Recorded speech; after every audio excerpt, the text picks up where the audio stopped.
है। गुरुग्राम लोकसभा सीट से चुनाव जीतने वाले राव इंद्रजीत सिंह का एक बयान वायरल हुआ है, जिसमें उन्होंने सीएम की कुर्सी के लिए फिर से दावेदारी की है। इसके साथ ही उन्होंने अपनी बेटी आरती राव को भी विधानसभा चुनाव लड़वाने की बात कही है। हमने चाहा कि नरेंद्र भाई मोदी को प्रधानमंत्री बना दिया जाए, तुमने बनाया, हमने बनाया, अभी भी आज के दिन देश की जनता ने बनाया, नरेंद्र भाई मोदी बन गया। हरियाणा का चीफ मिनिस्टर कौन बनेगा?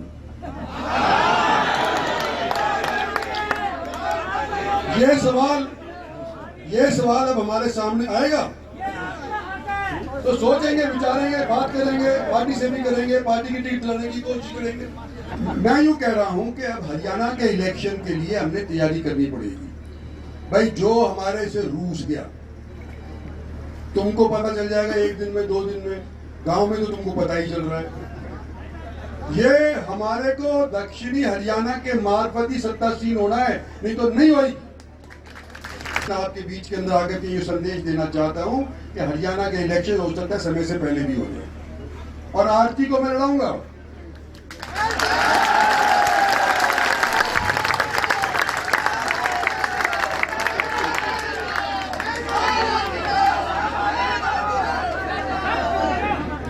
ये खुद भी कह चुकी है, मैं भी कह चुका हूं, मेरे से पूछे बिना कहती पहले तो अब मैं कह रहा हूं इसको हम लड़ाएंगे, इसको बिना बिलाए करेंगे।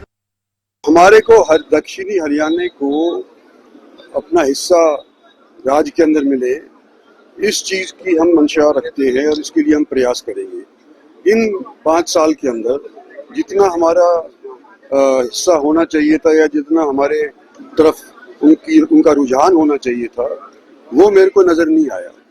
तो इन आने वाले समय के अंदर उस चीज के लिए बंदोबस्त करेंगे। देखिए, ज्यादा जानकारी देने के लिए मेरे सहयोगी संजय कौशिक मेरे साथ जुड़ गए हैं।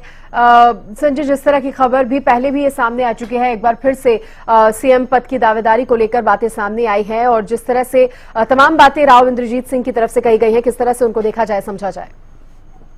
देखिए सृष्टि, मैं आपको बताऊं कि राव इंद्रजीत सिंह की पहली बार कोई स्वर मुखर नहीं हुए हैं पार्टी के खिलाफ।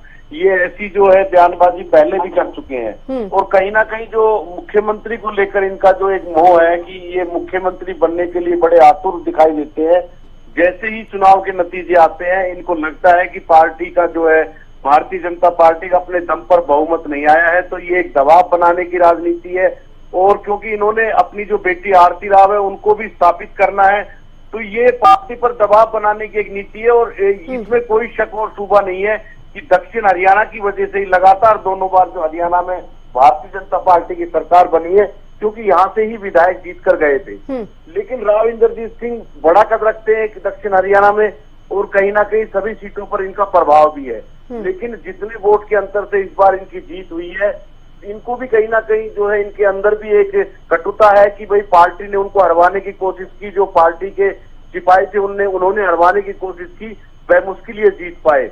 तो अब ये इनका साफ साफ कहना है कि हाईकमान से बात करेंगे कि दक्षिण हरियाणा को एक जो है जो मिलना चाहिए वो नहीं मिला है। लेकिन चुनाव से पहले लगातार जो वादे और दावे कर रहे थे कि दक्षिण हरियाणा को सरकार ने बहुत कुछ दिया है, यहाँ एम्स दिया है और यहाँ जो है हाईवे दिए हैं, लेकिन अब इनके स्वर जो एकदम से बदल गए हैं चुनाव के नतीजों के बाद। हाँ, और बिल्कुल। ये जो आरती राव को स्थापित करना चाहते हैं अपनी बेटी को, तो ये उसकी भी एक रणनीति है कि दबाव किस तरह बनाया जाए। ठीक है, बिल्कुल बदले बदले से सुर नजर आ रहे हैं। बहुत शुक्रिया चलिए संजय आपका जुड़ने के लिए, तमाम जानकारी देने के लिए। तो देखिए, विकास को लेकर भी इन्होंने, गुरुग्राम के विकास को लेकर भी सवाल उठाए हैं। हालांकि ये पहला मौका नहीं है जब सीएम की दावेदारी को लेकर कोई बयान जो है उन्होंने किसी तरह का दिया हो। इससे पहले भी इस तरह के बयान वो दे चुके हैं सीएम की दावेदारी को लेकर, और खास तौर पर इस बार जिस तरह से उनके बदले बदले तेवर, बदले बदले सुर नजर आए हैं, पार्टी किस तरह से इसको देखती है, ये देखने वाली बात होगी।